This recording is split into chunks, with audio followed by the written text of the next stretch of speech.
আমি আর কোন আনাজের জন্ম দিব না যে দেশে আনাজের মূল্যায়ন হবে না, যে দেশে আনাজরা শহীদ হবার পরেও আনাসের বাবা মারা ভিখারির মতো রাস্তায় পড়ে থাকবে ব্যানার হাতে নিয়ে। স্যার, যেই ভাইদেরকে এত ভালোবেসে আমার সন্তান, আমার ঘরে যে আরো দুইটা ভাই আছে তাদের কথা চিন্তা না করে বের হয়ে গেল, সেই কোনো ভাইদের আমরা পাশে পাই নাই স্যার। যে কবরে ওর দাদি ছিল, যেখানে দাঁড়িয়ে ও সবসময় আমার সাথে কবর জিয়ারত করতো প্রতিদিন, ওর দাদি কবরে ওকে আমি সাহিত্য করি, সেখানে ওকে দাফন করা হয়। প্রিয় দর্শক, শুভ সন্ধ্যা। আজকে আমরা এমন একটা এপিসোড করব যে এপিসোডে আমরা এমন দুজন অতিথিকে এনেছি যাদেরকে হয়তো কখনোই আপনাদের দেখার কথা না, যাদের কথা ইতিহাসেও কেউ বলবে না, দেশের মানুষেরাও স্মরণ করবে না। আমি তাদেরকে পরিচয় করিয়ে দেওয়ার আগে আমি তাদের সন্তানের একটা চিঠি পড়ে শোনাবো, তারপরে আমি তাদেরকে পরিচয় করিয়ে দেব আপনাদের সাথে। তাদের সন্তানের নাম আনাস, শাহরিয়ার খান আনাস। গত 5ই আগস্ট চাংখারপুলে পুলিশের গুলিতে আনাস শহীদ হয়। এই ফুটফুটে ছেলেটি যাত্রাবাড়িতে আদর্শ একাডেমি গ্যান্ডারিয়ার 10ম শ্রেণীর ছাত্র ছিল। ওই দিন সকালেই সে একটা চিঠি লিখে বাসা থেকে চলে যায়। আমি সেই চিঠিটা পড়ে আজকের এপিসোডটা শুরু করতে চাই। আনাস শুধু এই চিঠিটাই লেখেনি, আন্দোলনের সময় সে আরো 7 পৃষ্ঠার চিঠি লেখে। এই 7টা পৃষ্ঠার চিঠি আমাদের এই বিপ্লবের ইতিহাস। একটা 10 বছরের বাচ্চা ছেলে কত চমৎকার করে এই বিপ্লবের ইতিহাস লিপিবদ্ধ করে যেতে পারে, সেটা বিস্ময়কর। আমি চিঠিটা পড়ি। আমি ঠিক নিশ্চিত না যে চিঠিটা আমি আবেগ তাড়িত না হয়ে শেষ করতে পারবো, তারপরও চেষ্টা করি। আমি চিঠিটা পড়ি।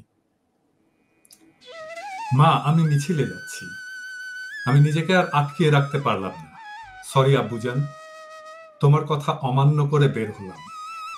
স্বার্থপরের মতো ঘরে বসে থাকতে পারলাম না। আমাদের ভাইরা আমাদের ভবিষ্যৎ প্রজন্মের জন্য কাফনের কাপড় মাথায় বেঁধে রাজপথে নেমে সংগ্রাম করে যাচ্ছে, অকাতরে নিজেদের জীবন বিসর্জন দিচ্ছে। একটি প্রতিবন্ধী কিশোর, 7 বছরের বাচ্চা, ল্যাংড়া মানুষ যদি সংগ্রামে নামতে পারে, তাহলে আমি কেন বসে থাকবো ঘরে? একদিন তো মরতে হবেই। তাই মৃত্যুর ভয় করে স্বার্থপরের মতো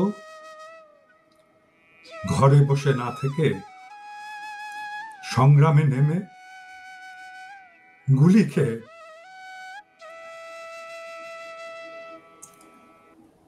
বীরের মতো মৃত্যু অধিক শ্রেষ্ঠ।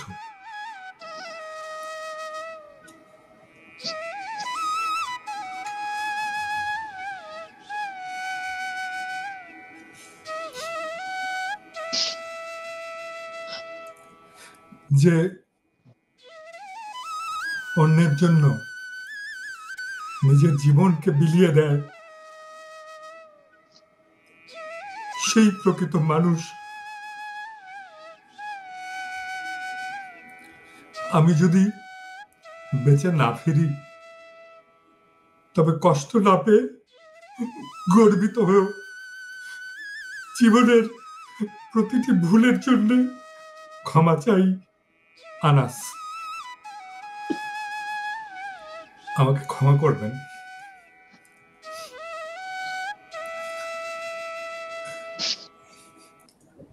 আমাদের এমন সন্তানেরা অকাতরে জীবন বিলিয়ে দিল।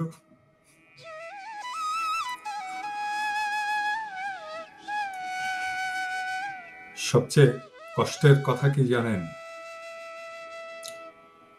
আমরা কয়জন আনাসের কথা জানি? কি সাহস, কি কমিটমেন্ট, কি বীরত্ব! যেন মনে হচ্ছিল যে সে জানে সে শহীদ হওয়ার জন্য তৈরি। আমি পরিচয় করিয়ে দিই আনাসের বাবা, গর্বিত বাবা এবং মাকে। আপনাদেরকে আমার শ্রদ্ধা। এমন একজন ছেলেকে আপনারা জন্ম দিয়েছেন,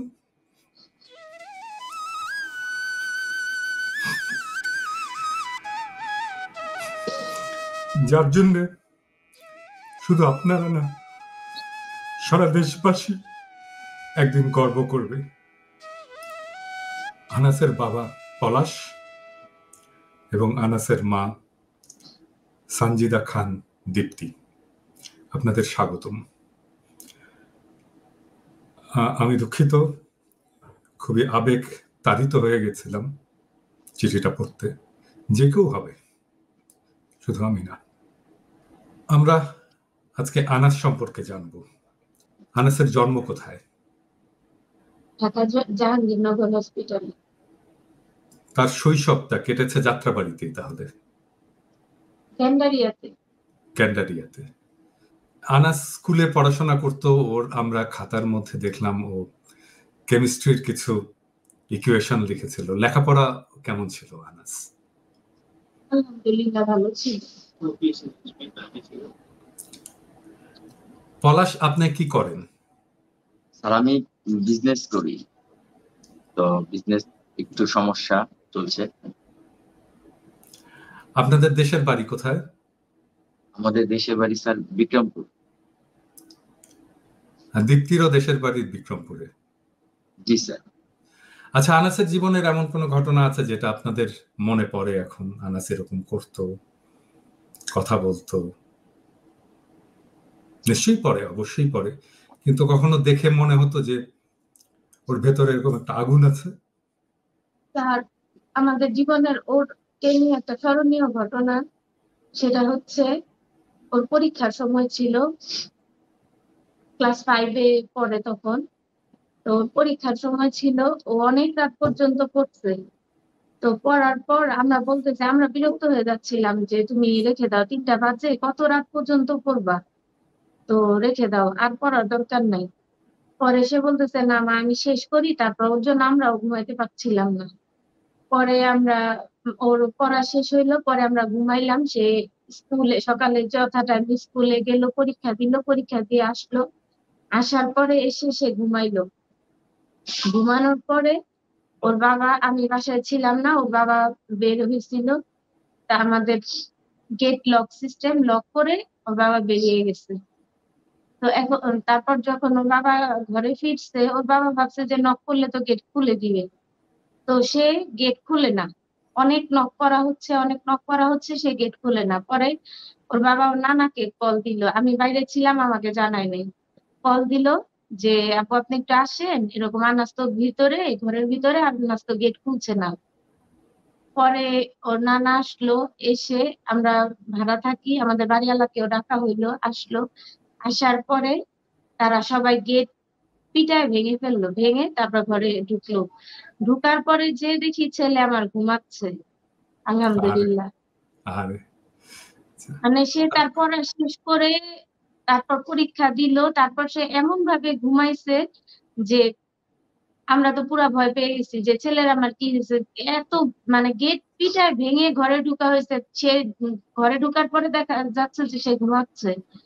সে কতটা ক্লান্ত, সে তার যে পড়ার, লেখাপড়া করতে করতে করতে করতে ক্লান্ত হয়ে গেছে। জি, তারপর আর একটু পরে তারপর পরীক্ষা দেওয়ার পরে সে ঘুমাইছে যে গেট ভেঙে ফেলা হয়েছে, কিন্তু আমরা সবাই ভয় পেয়ে গেছি যে তাহলে কি আনাসের কিছু হইলো, কারেন্ট শর্ট খাইলো কিনা বা কোনো সমস্যা হলো কিনা।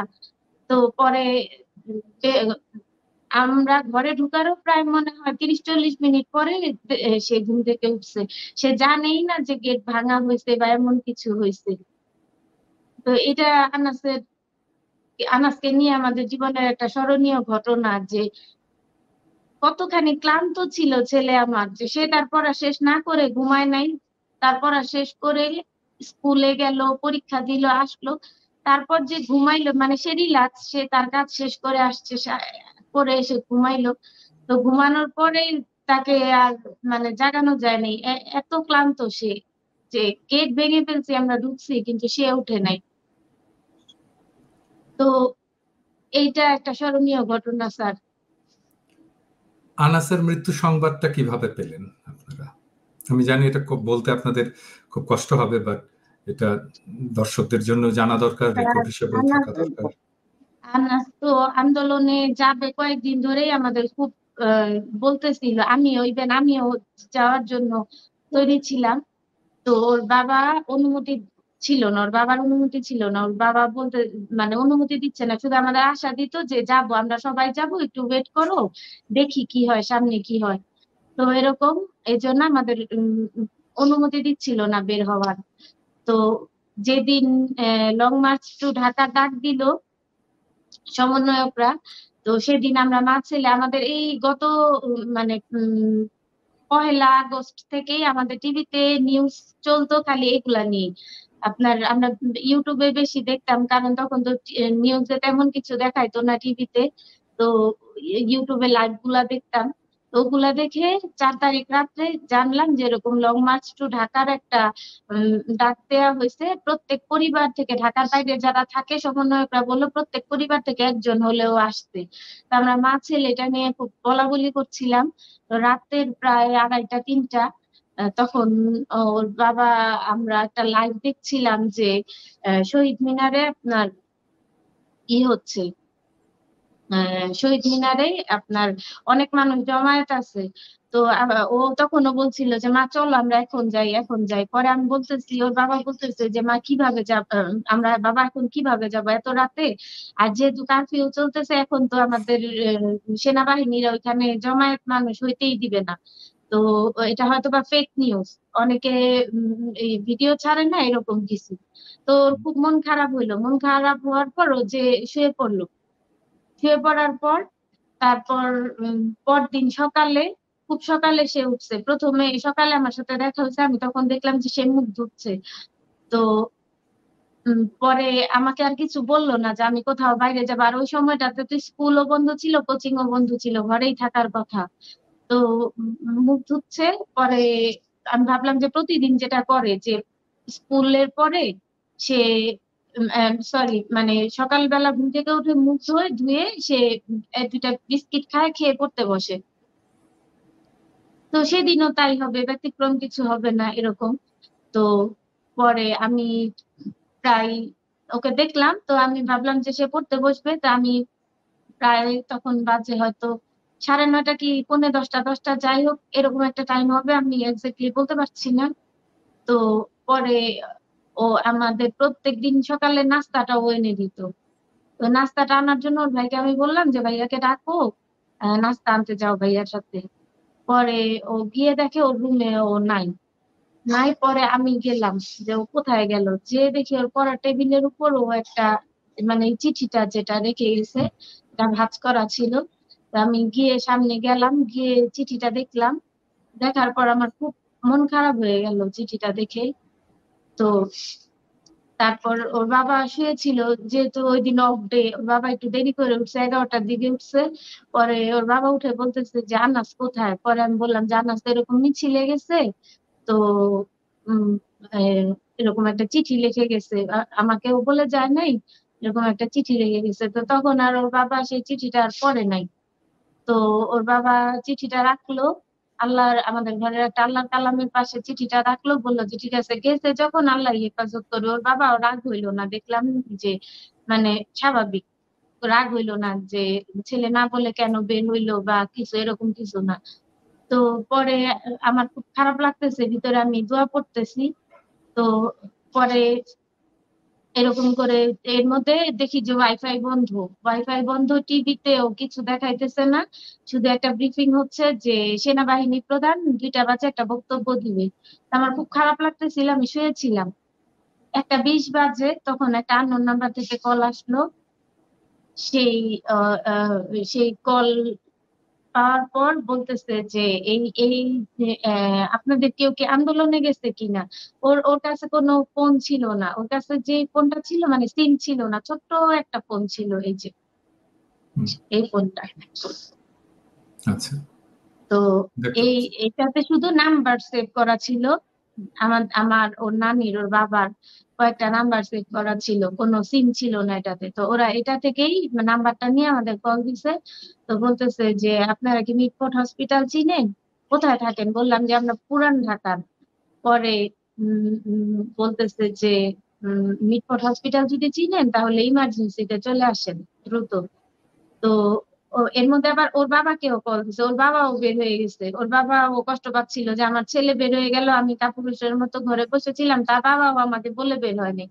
দেখলাম যে তার বাবাও রেডি টেডি হয়ে বের হচ্ছে। তা আমার ছেলেকে নিয়ে আমি এত মন খারাপ ছিলাম যে তার বাবা কোথায় যাচ্ছে তা আমি তখন মানে নোটিস করি নাই। তা পরে এক পর্যায়ে আপনার ওরা কল দিল, পরে ওর বাবাকেও কল দিছে। তা ওর বাবাকে আমি অনেকবার কল দিচ্ছি, ওর বাবার কল ধরে না। তো কয়েকবার দেওয়ার পরে ধরলো, পরে বললাম যে এরকম আনাস অসুস্থ। আনাসের আবার একটু শ্বাসকষ্ট ছিল। তা আমি ভাবছি যে টিয়ার সেল এগুলাতে তো আমরা কখনো পরিচিত নেই, এগুলার সাথে হয়তো ওই গ্যাস ট্যাসে ও অসুস্থ হয়ে গেছে। পরে এটা ভেবে পরে আমি ওর বাবাকে বললাম যে চলো তাড়াতাড়ি যাইতে হবে হসপিটালে। ওর বাবা বলতেছে ঠিক আছে তুমি আসো, আমার তো আরো ছোট 2টা বাচ্চা আছে, বলতেছে যে ওদেরকে নানির বাসায় দাও, আমি আসতেছি। পরে ওই তাই করলাম। ওদেরকে নানির বাসায় দিলাম, কাছাকাছি বাসা আমাদের। তো দিয়ে ওর বাবা আবার রিক্সা নিয়ে আসলো। পরে আমরা হসপিটালে গেলাম। হসপিটালে তো আর তাদের আমরা চিনি না, তো চিনি না। পরে তারা ফোনে যোগাযোগ করতেছি যে আপনারা কোথায়। পরে তারা বলতেছে যে আমরা এখানে, হাত দেখাইলো। পরে একটু তুমি বলো। তারপরে? তারপরে তারা ইমার্জেন্সিতে ছিল। তো আমি, তারপর আনাসের মা, আমার শ্বশুর, 3জন আমরা ওখানে যাই। যাওয়ার পরে দেখি যে আপনার একজন কে আর কি পায়ে ব্যান্ডেজ করা শুয়ে আছে। তো আমি মনে করছি যে আমার ছেলে। আমি তাকে যে জড়াই ধরি, তো আমাকে বলে যে এটা আপনার বাচ্চা না, ওকে ভিতরে রাখা হয়েছে। তো জিজ্ঞেস করলাম যে ভিতরে কোথায়? বলে যে কেচি গেটের ভিতরে। যখন এই কথা বলছে তখন আমি একটু দাঁড়ায় গেছি, যে কারণ সবসময় টিভিতে দেখি যে কেচি গেটের মধ্যে ডেড বডি রাখে হাসপাতালে। তো ওরা কেচি গেট খুলে দিল, আমি ভিতরে গেলাম। যাওয়ার পর ওর বুকে আমি কান দিলাম, কানটা দিয়ে দেখি যে হার্ট বিট চলে কিনা, দেখি যে সেটা চলে না। তারপর আমি ওর পালসটা ধরলাম, চেক করলাম, সেটাও চলে না। নাক দিয়ে রক্ত বের হচ্ছে, ফ্লোর একদম রক্তে ভরে গেছে, শরীর একদম গরম। এর মধ্যে হাসপাতাল কর্তৃপক্ষ যারা ছিল বলতেছে যে বের হন, বডি নিয়ে বের হন, বের হন। তো ওই ছেলেরা বলতেছে যে একটা অ্যাম্বুলেন্সের ব্যবস্থা করেন বা একটা সিএনজি দেখেন পান কিনা। তো আমি হাসপাতাল থেকে বাইরে আসছি, কিছুই নেই, রাস্তায় ছুটাছুটি করতেছি। একটা রিক্সাওয়ালাকে বলার পরে সে রাজি হয়। তো আমি রিক্সা নিয়ে হাসপাতালের গেটে গিয়ে দেখি যে ওরা স্ট্রেচারে অলরেডি হাসপাতাল থেকে ওকে বের করে রাখছে বাইরে, হাসপাতালের বাইরে। এটা হলো স্যার সলিমুল্লাহ মিটফোর্ড হাসপাতাল এটা। হুম, তো পরে সেখান থেকে আমরা রিক্সার মধ্যে তুলি। রক্ত পড়তেছে, অঝরঝরে রক্ত, সারা কোথায় রাস্তা গুলি ভরে লাগছিল? রক্ত। গুলি কোথায় গুলি লাগছে? লাগছে বুকে বাম পাশে, বাম পাশটার মধ্যে গুলিটা লাগছে হাড়ের এইখানটা। পিছন দিক দিয়ে গুলিটা বের হয়ে গেছে। তো আপনার ওকে নিয়ে আমরা যখন বাসায় আসি, এলাকার মানুষ সবাই জড়ো হয়, সবাই অবাক হয়ে যায় যে ওকে তো কেউ দেখেনি কখনো রাস্তায় দাঁড়িয়ে 1 কাপ চা খেতে। এই ছেলে আন্দোলনে কিভাবে গেল? এত ভালো ছেলে, ওর 5টা ফ্রেন্ডও নেই বা কখনো কোথাও যায়নি, সবাই অবাক হয়ে গেছে। পরে সবাই ওকে নিয়ে মিছিল করলো। তো আমাদের যে এলাকার এখানে যারা স্থানীয় তারা সবাই আসছে, সবাই খুব মানে কি বলবে তারা। তো পরে আপনার আসরের পরে আমাদের এখানে যে মাঠ ছিল এই মাঠেই মানে অনেক বড় ওদের জানাজার ব্যবস্থা হয় ওর। আর ওর সাথে আরেকটা ছেলেও মারা যায় পাশের এলাকার, দুইজনের জানাজা একসাথে দেওয়া হয়। ওর নাম জুনায়েদ। তো পরে ওকে আমরা আসরের পরে আপনার দাফন করি ওর দাদির কবরে, যে কবরে ওর দাদি ছিল, যেখানে দাঁড়িয়ে ও সবসময় আমার সাথে কবর জিয়ারত করতো প্রতিদিন। ওর দাদির কবরে ওকে আমি শায়িত করি, সেখানে ওকে দাফন করা হয়। জুরাইনে এবং তো, আমি তাই না? জুরাইনে। জুরাইন কবরস্থান, জি, ওখানে ওখানে আমি ওকে রাখি এবং আমি নিজে ওকে দাফন করি। তো ওকে আমরা কোনো গোসল করাইনি, ওকে যেভাবে আমরা আনছি এভাবে দাফন করি, যে শহীদদের গোসল দেওয়া লাগে না। সব এলাকার লোকজন, তারপর আরো যারা মসজিদের আপনার ইমাম খাদেম সাহেব আছে, তারাও বলছে যে শহীদদের গোসল লাগে না, আপনি চাইলে এইভাবেও দিতে পারেন, আবার চাইলে গোসলও দিতে পারেন। তার জন্য ও সকালবেলা যেহেতু বাসা থেকে গোসল করে খুব সুন্দর করে বের হয়েছে, তাই আর আমি আর ওর গোসল দেই নাই। আমার শ্বশুরও নিষেধ করছে যে গোসল দিব না, তার জন্য আমরা ওকে এইভাবে দাফন করছি। আচ্ছা, আপনারা কি বাসায় রাজনীতির আলাপ করতেন ওর সামনে? স্যার আমরা রাজনীতি নিয়ে মানে রাজনীতির বিষয়ে আমাদের তেমন কোনো ইয়া ছিল না, কিন্তু যখন কোটা আন্দোলন শুরু হয় তখন আমরা এত উদ্বিগ্ন ছিলাম না। কিন্তু যখন মানুষগুলা মারা শুরু হইলো, মানে নিরস্ত্র মানুষের উপর এভাবে গুলি চালানো হইলো, তখন থেকে আমরা খুব কষ্ট পাচ্ছিলাম। আমাদের এই আন্দোলনে যোগদান করতে চাওয়ার যে ইচ্ছাটা জাগলো সেটা এই কারণে যে কোনো একটা স্বাধীন দেশে, আমার ছেলের লেখাগুলো দেখলে দেখবেন যে ও লিখে গেছে যে কোনো স্বাধীন দেশে তো এটা হয় না। আমার পুলিশ হচ্ছে জনগণের বন্ধু, সে বন্ধু যদি বন্ধু না হয়ে শত্রুর ভূমিকায় এভাবে সাধারণ জনগণের উপর গুলি চালায়, রক্তাক্ত করে, যে আমাদের নিরাপত্তা দিবে সেই আমাদের জন্য মানে হুমকি স্বরূপ হয়ে গেছে, সেই জিনিসটাই আমরা ছিল স্যার। আমরা ওই চিঠিগুলো পড়বো, এবং এটা দর্শকদেরও জানা দরকার, দেখা দরকার যে একটা 10 বছরের ছেলে কি ম্যাচিউরিটি 16 বছর। ক্লাস 10-এ পড়া ছেলে কি ম্যাচিউরিটি নিয়ে এই চিঠিগুলো লিখেছে, কি রাজনৈতিক পরিপক্কতা নিয়ে এই চিঠিগুলো লিখেছে। আপনারা কি, আপনাদের সাথে সরকার থেকে কেউ যোগাযোগ করেছে? স্যার আমার ছেলে চিঠিটাতে দেখবেন যে এটা পড়েছেনই তো আপনি, এখানে লেখা আছে যে আমার ভাইরা কাফনের কাপড় মাথায় বেঁধে রাজপথে নেমে সংগ্রাম করে যাচ্ছে। স্যার যেই ভাইদেরকে এত ভালোবেসে আমার সন্তান, আমার ঘরে যে আরো 2টা ভাই আছে তাদের কথা চিন্তা না করে বের হয়ে গেল, সেই কোনো ভাইদের আমরা পাশে পাই নাই স্যার। অনেকভাবে যোগাযোগ করার চেষ্টা করছিলাম, শুধুমাত্র একটা কারণে যে আমরা মামলা করতে চাইছিলাম রাষ্ট্রপক্ষ হয়ে, তো এই কারণে তাদের সাথে কানেক্টেড হইতে চাইছিলাম। মামলা তো কি হয়েছে? মামলা করা না হয়েছে? স্যার আমরা করি নাই এখনো স্যার, আমরা চাইছিলাম যে রাষ্ট্রপক্ষ যে মামলা করবে ওইটার সাথে আমরা সম্পৃক্ত থাকতে। আপনারা মামলা করেননি, কিন্তু কাদের সাথে যোগাযোগ করতে চেয়েছিলেন আপনারা? সমন্বয়কদের সাথে স্যার। কোথায় গেছিলেন দেখা করার জন্য তাদের সাথে? শহীদ মিনার যাওয়া হয়েছে, বিভিন্ন মানুষের মাধ্যমে তাদের সাথে রিচ করার, যোগাযোগ করার চেষ্টা করা হয়েছে, কিন্তু সম্ভব হয়ে ওঠে নাই। কোনোভাবে তারপরে কথা বলেনি? না স্যার, না স্যার, তারপর টিভিতে যে নাম্বার গুলা দিত যে এই সব নাম্বারে যোগাযোগ করা যাবে, ওগুলাতেও স্যার কোনো কাজ হয়নি। কেউ যোগাযোগ করেনি? আপনি কি টিএসসি তে গেছিলেন পলাশ? জি স্যার, আমি 4 দিন গিয়েছিলাম। তারপরে আপনার ওই এক একজনের হাতে ধরছি যে ভাইয়া একটু তাদের কারো নাম্বারটা আমাকে একটু দেন বা আমার সাথে একটুখানি যোগাযোগ করার ব্যবস্থা করেন বা করেন। তারা আমাকে বলে যে তাদের নাম্বার নেই বা তাদের ফোন দিলে তারা ধরে না, সমস্যা আছে। যে তাদের অনেক সমস্যা, এইটা সেটা নানান অজুহাত দেখায়। তো আমি কোনোভাবে তাদের সাথে যোগাযোগ করতে পারিনি। তো যখন আনন্দ মিছিলে সাজ্জিদ শহীদ মার্চ।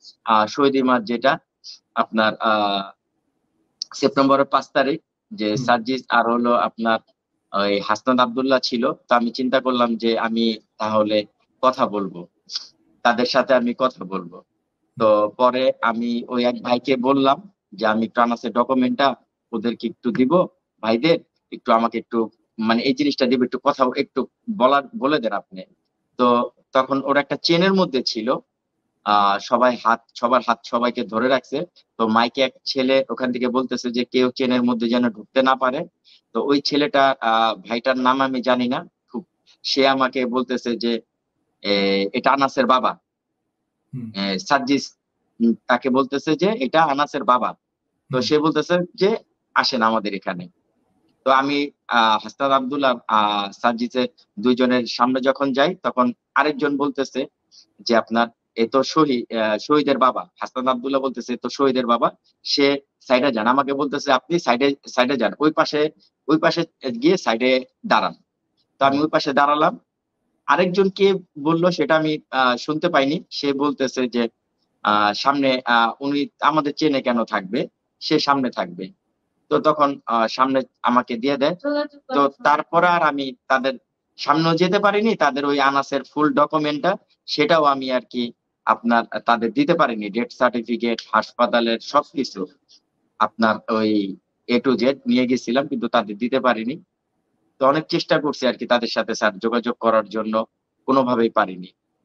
আমরা নিশ্চয়ই সরকারকে বলবো এবং স্পেসিফিক্যালি আমি প্রফেসর ইউনুসকে বলবো যে আপনি নিজে কথা বলবেন শহীদ পরিবারের সঙ্গে, আপনি নিজে আপনার প্রতিনিধি পাঠাবেন এবং আনাসের চিঠিগুলো আমাদের জাতীয় সম্পদ, এই চিঠিগুলো সংরক্ষণের ব্যবস্থা করবেন। এই চিঠিগুলো যেন জাতীয় জাদুঘরে থাকে। আমি নিজে পরিকল্পনা নিয়েছি, আমি আমার পরবর্তী বই আমি লিখবো আনাসকে নিয়ে। সেই বইয়ের নায়ক হবে আনাস। আমি লেখা শুরু করব, আমার এই বইটা বেরোলেই আমি সেই বইয়ের কাজে হাত দেব। আনাসকে আমি সারা পৃথিবীতে পরিচয় করিয়ে দেব। এরকম একজন মহাকাব্যিক সংগ্রামের নায়ককে আমি সারা দুনিয়াতে পরিচয় করিয়ে দেব, এটা আমার শপথ। আমি এখন আপনাদেরকে পড়ে শোনাবো আনাসের সেই 7 পৃষ্ঠার চিঠি। আমি বলবো সমন্বয়কদেরকেও, কারণ সমন্বয়কদের সম্পর্কে 7ম পৃষ্ঠায় সে কিছু কথা লিখেছিল। আপনারা দেখবেন যে এই 7 পৃষ্ঠার চিঠিতে কি দারুণ পরিপক্কতায় সে বাংলাদেশের ফ্যাসিবাদ কালীন সময়ের রাজনীতিকে সে লিখেছে। আমরা পড়া শুরু করি 1ম পৃষ্ঠা থেকে, 1 নম্বর পৃষ্ঠা থেকে আমরা পড়া শুরু করি। আজ 2024 সালে আমরা আমাদের জীবনের এমন এক পর্যায়ে এসে হাজির হয়েছি যেখানে নিজের দেশে আমরা নিজেরাই নিরাপদ না। স্বাধীন দেশ হলেও জাতি তার নিজের দেশেই স্বাধীনতা পাচ্ছে না। পৃথিবীতে হয়তো এমন আরেকটি দেশও নাই যেখানে জাতি তার নিজের দেশেই পরাধীন। সরকার তার অপকর্মের জোরে দেশের মানুষগুলোকে দমন করে রেখেছে। 2024 সালের চলমান এই শিক্ষার্থীদের কোটা সংস্কার আন্দোলনে সরকারের নির্দেশে পুলিশ, বিজিবি, র্যাব, ডিবি, সেনা সদস্য, আবার অন্যান্য দল, যুবলীগ, ছাত্রলীগ ইত্যাদি দল এই শিক্ষার্থীদের উপরে নির্বিচারে গুলি চালায়। তাদের উপরে ইটপাটকেল, রাবার বুলেট, গ্রেনেড, টিয়ারশেল ইত্যাদি অস্ত্র ব্যবহার করে হামলা চালানো হয়। হেলিকপ্টার থেকে তাদের উপরে গুলি করা হয়, টিয়ারশেল ছোড়া হয়। শত শত শিশু, কিশোর, তরুণ, যুব সমাজ নিহত হন। হাসপাতালগুলোর মর্গে রয়েছে লাশের বন্যা। এছাড়াও আহত হয়েছে হাজার হাজার মানুষ। ঢাকার মেডিকেল কলেজ হাসপাতাল রোগীর চিকিৎসা দিতে ডাক্তারেরা হিমশিম খাচ্ছেন। অনেকেই চিরকালের জন্য পঙ্গু হয়ে গিয়েছে। শহীদদের মধ্যে আবু সাইদ, মুগ্ধ, এদের মৃত্যুগুলো মর্মান্তিক অনেক বেশি। আবু সাইদকে পুলিশ অকারণে গুলি করে মারে। শহীদ মুগ্ধ বেঁচে থাকা অবস্থায় আন্দোলনকারী শিক্ষার্থীদের জন্য পানি, খাবার বিতরণ করছিল। তখনই পুলিশ তাকে মাথায় গুলি করে হত্যা করে। এছাড়াও জানালা থেকে দেখার জন্য একটি শিশু বাইরে তাকালে পুলিশ ওই শিশুটিকে গুলি করে। গুলি তার চোখ দিয়ে ঢুকে মাথা ছেদ করে বেরিয়ে যায়। এমন অসংখ্য মানুষকে পুলিশ নিজেদের অপশক্তি ব্যবহার করে হত্যা করে। তবে সবচেয়ে বেশি কষ্টের হচ্ছে এই দায় সরকার নেবে না।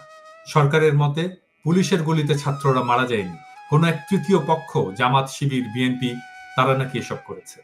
এছাড়াও বিভিন্ন যে নাশকতামূলক কার্যকলাপ করা হয়েছে, বিভিন্ন স্থাপনায় আগুন দেওয়া, ভাঙচুর ইত্যাদি তারাই করেছে বলে সরকার দাবি করে। সরকার নিজেই ছাত্রদের হত্যা করিয়ে আবার রাষ্ট্রীয় শোক পালন করে, মিলাদ মাহফিল করে। পুলিশ প্রতি রাতে শিক্ষার্থীদের ঘর থেকে তুলে গ্রেপ্তার করেছে, তাদের উপরে মধ্যযুগীয় কায়দায় রিমান্ডের নামে বর্বর নির্যাতন করেছে, ছাত্রদের গণহারে গ্রেপ্তার করেছে। এইসব ধামাচাপা দিতে কারফিউ জারি করে রেখেছে দেশব্যাপী। এছাড়াও সরকারের বিরুদ্ধে কেউ কথা বললে সরকার তাকে গুম করে দেয়, কিংবা মিথ্যা মামলা দিয়ে গ্রেপ্তার করে রিমান্ডের নামে জানোয়ারের মতো অত্যাচার করা হয়। ডাকসুর সাবেক ভিপি নুরুল হক নূরকে মিথ্যা মামলায় গ্রেপ্তার করে তাকে রিমান্ডে অসহনীয় অত্যাচার করা হয়। এর একটি কারণ, তিনি সরকারের বিরুদ্ধে কথা বলেছিলেন। এছাড়াও ছাত্র আন্দোলনের 6 সমন্বয়কের মতের বিরুদ্ধে তাদের ডিবি অফিসে নিয়ে মৃত্যুর ভয় দেখিয়ে এই আন্দোলন প্রত্যাহার ঘোষণা দেওয়া হয় এবং তাদেরকে ডিবি হেফাজতের অধীনে রাখার নাম করে আটকে রাখা হয়। ছাত্ররা তো কোনো অন্যায় দাবি করেনি, তারা তাদের 8 দফা দাবি আদায়ের জন্য শান্তিপূর্ণ আন্দোলন করছিল। কিন্তু এই আন্দোলনকে একটি রক্তক্ষয়ী আন্দোলনে পরিণত করেছে সরকার। একটি জীবনের মূল্য কোটি কোটি টাকার চেয়েও অনেক ঊর্ধ্বে। সরকার কি পারবে একটি জীবনকেও ফিরিয়ে দিতে? আওয়ামী লীগ সরকার যে সময় থেকে এই দেশ চালাচ্ছে, তখন থেকেই এই দেশে দুর্নীতি, সন্ত্রাস, অন্যায়, অত্যাচার ইত্যাদি চলমান রয়েছে। সরকার নির্বাচন না করে টানা 3 বার সরকার নির্বাচিত হয়। আসলে যে নির্বাচন করা হয়েছে সবই একটি সাজানো নাটক। কেননা নির্বাচনে কাউকে ভোট দিতেই দেওয়া হয়নি, ভোট দিতে দেওয়া হয়নি জনগণকে। ভোট দিতে গেলে জানানো হয় আপনার ভোট হয়ে গেছে। এইভাবে বারে বারে দুর্নীতি করে সরকার ক্ষমতায় টিকে থাকছে, দেশটাকে শেষ করে দিচ্ছে। এই সরকারের পদত্যাগ ছাড়া দেশে শান্তি আসবে না। আজ আমরা কি পরাধীনতার অন্ধকারে ভুগছি? নিজের মতামত প্রকাশের কোনো সুযোগ নেই, নিজের অধিকারটা পর্যন্ত আমরা আদায় করতে পারি না। আজকের এই দিন দেখার জন্য লাখো শহীদেরা তাদের রক্তের বিনিময়ে এই দেশটাকে স্বাধীন করেছিল। এই প্রশ্নের জবাব আমি কার কাছে পাবো তা আমার জানা নেই। সময় হয়েছে এখন এই পরাধীনতার অন্ধকার থেকে বেরিয়ে আসার, নিজের অধিকার আদায়ের সংগ্রাম করার। আমার তোমার একার দ্বারা কিছুই হবে না, আমাদের সবাইকে একত্রিত হতে হবে। 18 কোটি জনগণ প্রত্যেকের একত্রিত হয়ে সরকারের বিরুদ্ধে সংগ্রাম করব। আমাদের পূর্ব প্রজন্ম তাদের রক্তের বিনিময়ে দেশটাকে স্বাধীন করেছে। এবার আমাদের কর্তব্য, আমরা আবার দেশটাকে স্বাধীন করব। আমরা মনে রাখব এই দেশটা আমাদের দেশটা আমাদের গর্ব, দেশটা আমাদের অধিকার, প্রত্যেকের অধিকার। মনে রাখতে হবে, বাঁচলে মাথা উঁচু করে বাঁচব, তবুও অন্যায়ের সাথে আপোষ করব না, হোক তাতে মৃত্যু। স্লোগান একটিই হবে, আমার দেশ, আমার অধিকার, সইব না আর অন্যায় অবিচার। শেষ পৃষ্ঠায় কিছু কেমিস্ট্রির ফর্মুলা, তার নিচে লেখা সমন্বয় কি। সমন্বয় কি? কোনো কিছু অবধারিত রাখাই সমন্বয়, আর যারা এটিতে নেতৃত্ব দেয় তারাই সমন্বয়ক।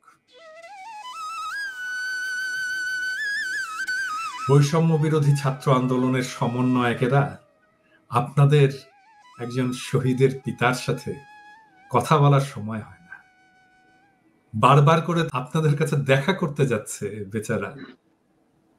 আপনারা দেখা করেন না, কথা বলেন না। আপনারা রাষ্ট্র সংস্কার করবেন, কিসের রাষ্ট্র সংস্কার করবেন? এই ফ্যাসিবাদকে যারা হটালো বীরের মতো, আপনারা তো রক্ত দেননি, আপনার বাবা মা তো সন্তান হারায়নি, রক্ত দিয়েছে আনাসেরা, আনাসের মতো ছেলেরা। কি পরিষ্কার স্বচ্ছ রাজনৈতিক চিন্তা।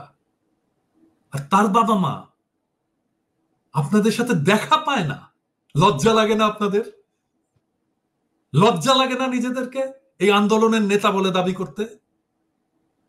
সরকারে যারা আছেন, যারা উপদেষ্টা হয়েছেন এই শহীদদের রক্ত মারিয়ে, আপনাদের লজ্জা লাগে না? এইরকম একটা ছেলে যে চিঠি লেখে, যে জানে সে শহীদ হতে যাচ্ছে, সে শহীদ হয়, তার খোঁজ আপনারা জানেন না। ছি ছি, কি লজ্জা। আনাস আমাদের কাছে বীর হয়ে থাকবে সব সময়।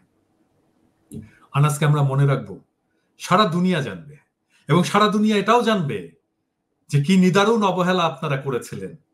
যাদের রক্তের উপর দিয়ে ক্ষমতার মসনদে আপনারা বসেছিলেন তাদেরকেই ভুলে গেছিলেন।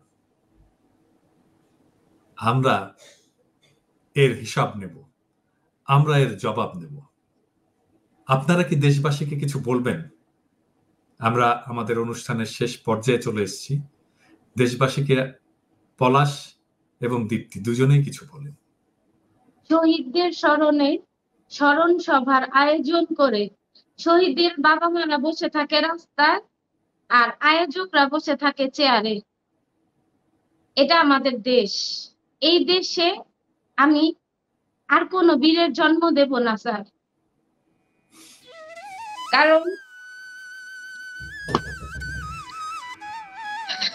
এভাবে সম্মানিত হওয়ার জন্য আনাসেরা জীবন দেয়নি স্যার। আমি এদেশে আর কোনো আনাসের জন্ম দিব না, কারণ আমার সন্তানের লাশের উপর দাঁড়িয়ে যারা আজকে সভা সমাবেশ করার মতো স্বাধীনতা পেয়েছে, পেয়ে আমাদেরকে মূল্যায়ন করে না, আমাদেরকে নক করতে হয়, আমাদেরকে ভিখারির মতো রাস্তায় যে ব্যানার হাতে নিয়ে দাঁড়িয়ে থাকতে হয়, সেই দেশে আমি আর কোনো আনাসের জন্ম দেব না। যদি আমার অ্যাবিলিটি নাই স্যার, যদি আমার অ্যাবিলিটি থাকতো তাহলে আমি এদেশেই থাকতাম না। যে দেশের জন্য আমার সন্তান জীবন দিছে, যে দেশের জন্য আমার সন্তান, আমি মা সন্তান হারা হয়েছি, সে দেশে আমি আর কোনো আনাসের জন্ম দিব না। আমি আর কখনো আমার দুই সন্তানকে দেশ প্রেম শিখাবো না স্যার। এবারের আন্দোলনে তো আমি আমার সন্তানের সাথে রাস্তায় নামতে চাইছি, আমার স্বামীর অনুমতি ছিল না। আমি একজন মুসলমান ঘরের মেয়ে, স্বামীর অনুমতি ছাড়া বের হওয়া আমার জন্য সম্ভব ছিল না, আমি বের হতে পারি নাই। কিন্তু আমি আমার সন্তানকে দেশপ্রেম শিখাইছি, কিন্তু আমি আমার বাকি দুই সন্তানকে দেশপ্রেম শিখাবো না স্যার। আমি আর কোন আনাসের জন্ম দিব না যে দেশে আনাসদের মূল্যায়ন হবে না, যে দেশে আনাসরা শহীদ হবার পরেও আনাসের বাবা মারা ভিখারির মতো রাস্তায় পড়ে থাকবে ব্যানার হাতে নিয়ে। এদেশে যে দেশ তার সম্পত্তিকে মূল্যায়ন করতে না জানে, সে দেশে আর কোনো আনাসের জন্ম হবে না স্যার। আমার সন্তান একজন দেশপ্রেমিক ছিলেন নিঃসন্দেহে। কোন রাজনৈতিক দলের সাথে আমাদের কোনো সম্পৃক্ততা নাই, কোনো রাজনৈতিক দলের জন্য আমরা কাজ করি নাই। আমার সন্তানের আত্মত্যাগ যদি দেশের মানুষ মনে রাখে, এটাই আমার দেশের কাছে চাওয়া। আরেকটা চাওয়া স্যার, যে চিকিৎসা ব্যবস্থা আমাদের দেশের, এরা মানুষকে মানুষ হিসাবে, যারা ডাক্তার বা হসপিটালের কর্তৃপক্ষ, এরা এরা যখন এদের কাছে একটা মুমূর্ষু রোগী যায় স্যার, এরা মানুষকে মানুষ হিসাবে ট্রিট করে না। এটা যে একটা জীবন, সর্বোচ্চ প্রায়োরিটি, যেটা আমার সন্তান বলে গেছে যে একটা জীবন কোটি টাকার চেয়েও ঊর্ধ্বে। কেউ কি পারবে একটা জীবন ফিরাই দিতে? সেই জীবনটা যখন মুমূর্ষু অবস্থায় হসপিটালে পৌঁছায়, তার সাথে যে অমানবিক আচরণ গুলা করা হয়, তার যে মৌলিক চাহিদা থাকে যে চিকিৎসা পাবার, সেই চিকিৎসা না দিয়ে তাকে ফেলে রাখা হয়। এটা বললা যে পুলিশ কেস, পুলিশ আসুক, এটা আমরা এখন ধরবো না, এটা না স্যার। এই আমাদের দেশের চিকিৎসা ব্যবস্থাটাকে এমন ভাবে তৈরি করে দিতে হবে, যখন একটা প্রাণ আপনার কাছে মুমূর্ষু অবস্থায় পৌঁছাবে, সর্বোচ্চ প্রায়োরিটি হবে সেই প্রাণ। যেন আমার মতো কোনো মা এটা না ভাবে যে আমার সন্তানটা যদি চিকিৎসা পাইতো তাইলে হয়তো বেঁচে যাইতো।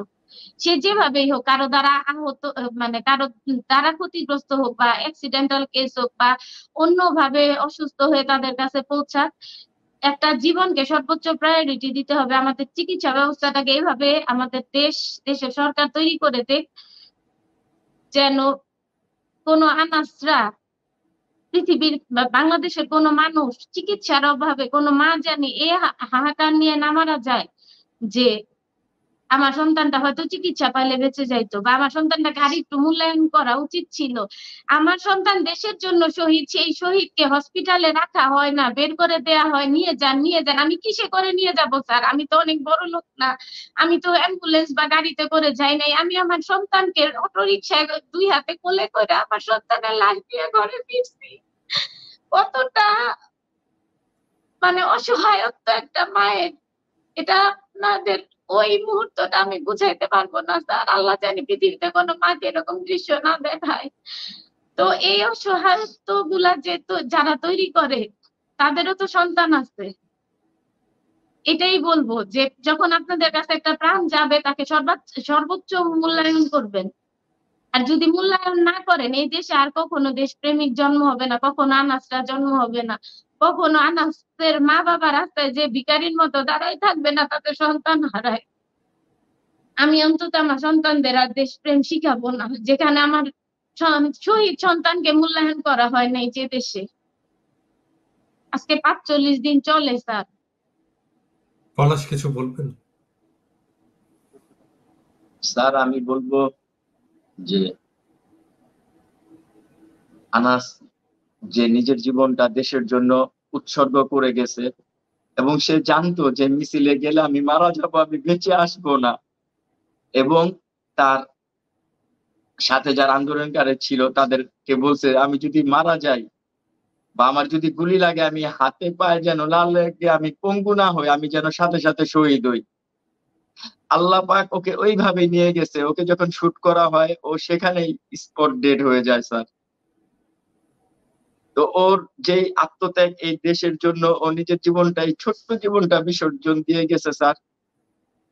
তো এই রক্তের সাথে যেন বেইমানি না হয়, এবং আমাদের এলাকার যারা মানে স্থানীয় এখানকার বাসিন্দার যারা আছে, দীননাথ সেন রোড যেটা পুরান ঢাকা গ্যান্ডারিয়া বলে, এই দীননাথ সেন রোডটা আপনার শহীদ আনাস সড়ক নামে নামকরণ করা হয়েছে।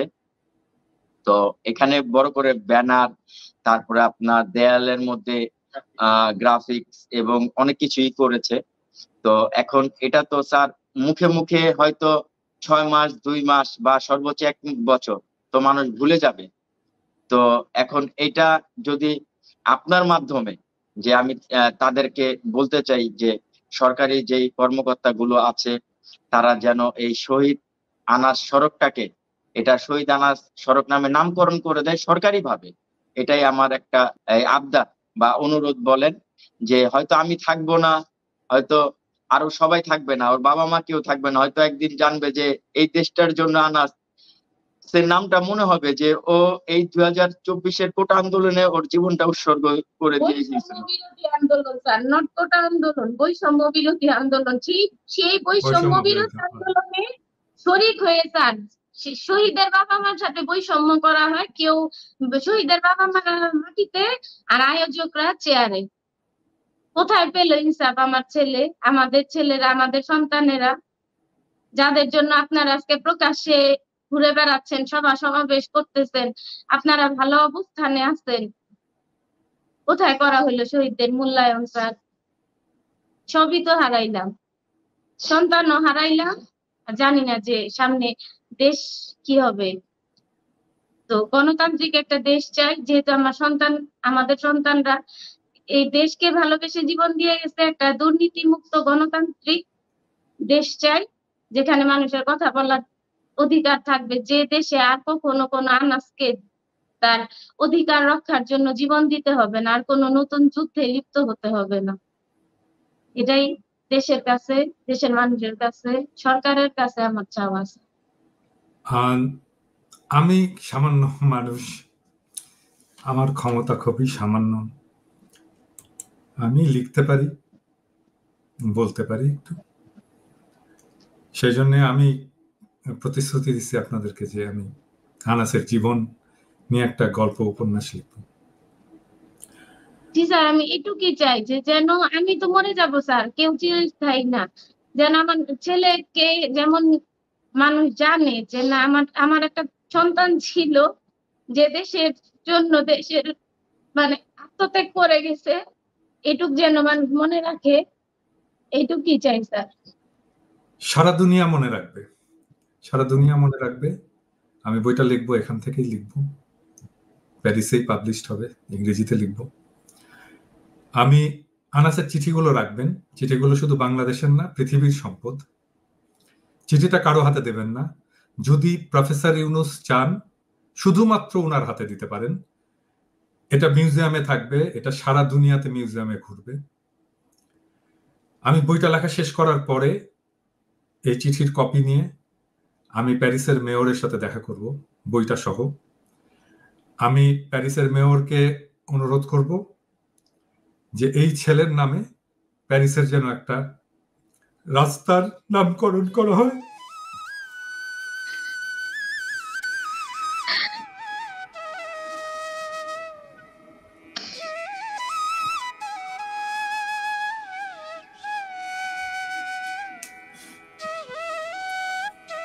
আপনারা দোয়া করবেন